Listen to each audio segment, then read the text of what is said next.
All right, music fans. It is I, Dave, the real music observer, observing real music in real time for real people just like you right there. And this guy here, something Bad English, the band was able to accomplish that Journey, the band, never accomplished. Of course, if you remember Bad English, they started because Journey more or less disbanded as Steve Perry went into hiding, and Bad English with John Waite, who is just this amazing singer. He is, even today, John Waite can hit every note.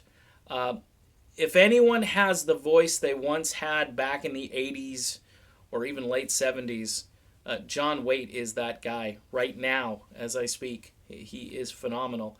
That's why if he got together with like Neil Shaw and Dean Castronovo, had a little Bad English thing going on, they had talked about a blues album, that would be something really special because Waite can still bring it, man. He's awesome. But the thing that Bad English was able to accomplish that Journey never did was a number one single. Now, of course, it helps when you've got Diane Warren writing songs for you. She had written Look Away for Chicago, and that thing just skyrocketed to number one. It was Chicago's biggest, fastest number one song in the history of the band. 1989 from Chicago 19. In fact, 19 had 3 top 10 singles, and I believe 2 of them were Warren tunes, and another one was an outside writer. So the band wasn't really writing their hit songs at that time. They had some near misses. But Journey never achieved a number one song. Number 2 is the closest they got with Open Arms. Faithfully, a lot of people think that's a number one.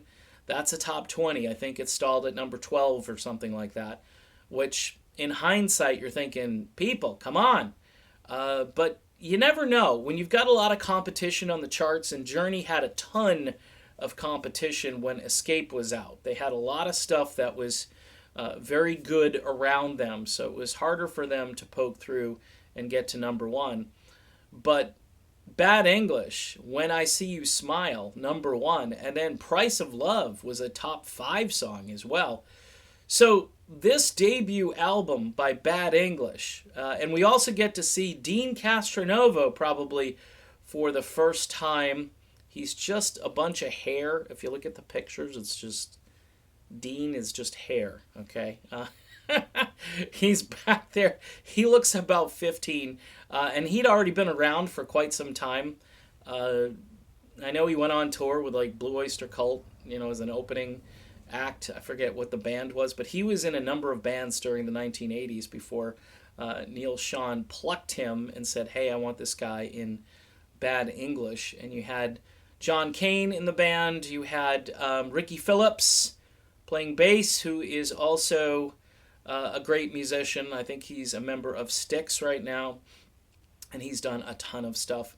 But you had this super group, and they had these 2 albums, and the Bad English first album, and then the second album, which just, the second album was called Backlash. And it's funny because there was a backlash going on. It was the music industry that was pushing back.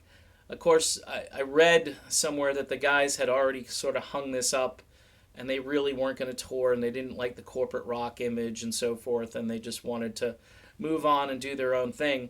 But if that album was promoted and it became successful, there's a good chance that these guys may have hung out there and, done some more stuff together.